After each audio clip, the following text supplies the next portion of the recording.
రేపటి నుంచి నువ్వు ప్రచారం గీచారమని చెప్పి బయట అడుగు పెట్టడానికి వీల్లేదు. కాదు కూడదని మళ్ళీ కాలు బయట పెట్టావో నేను చచ్చినంత వట్టు.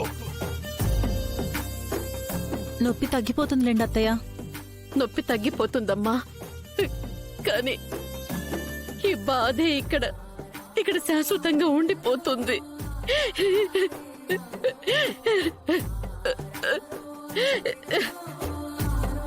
నన్ను క్షమించండి అత్తయ్య, ఇదంతా నా వల్లే.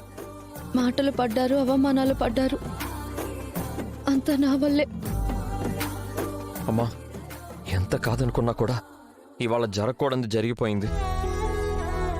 నువ్వు వాళ్ళకి డబ్బులు ఇచ్చేసావన్న కోపంతో నాన్న తనేం చేస్తున్నాడో తెలియకుండా బిహేవ్ చేశాడు.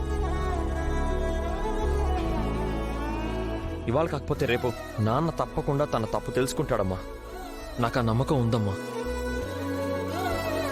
అక్క, అది చెవు, నేను రాస్తాను. కొట్టించింది నువ్వే కదా, రాయాలి మరి.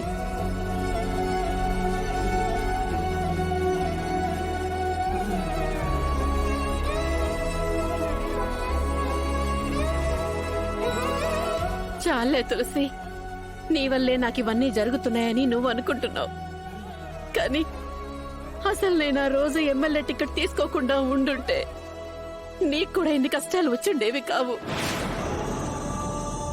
అమ్మా, ఇప్పుడు జరిగిపోయిన వాటి గురించి ఎందుకు, ఇకపై జరగాల్సిన దాని గురించి ఆలోచిద్దాం. ఎలక్షన్స్కి ఇంకా వారం రోజులే టైం ఉంది. ఇక నుంచి ప్రతిరోజు ఇంపార్టెంటే. ఒరే సిద్ధు, నువ్వేమైనా చెప్పరా, నన్ను ప్రచారాలకి మీటింగ్లకి రమ్మని మాత్రం పిలవద్దు. అబ్బా, నాన్న మాటలు నువ్వు పట్టించుకోకమ్మా. మాటలు కావురా, ఆయన మనసే నొప్పించాను నేను. ఇక నుంచి నేను బయటకు అడుగు పెట్టేదే లేదు. అలా అంటారేంటత్తయ్య? మీరు ప్రచారం చేయకుండా ఎలా గెలుస్తారు? మీరు గెలిస్తేనే నేను ఇంట్లో ఉండగలను. నిజమేనమ్మా, కానీ నేనేం చేయలేను. ఇప్పుడు నా చేతుల్లో ఏమీ లేదు.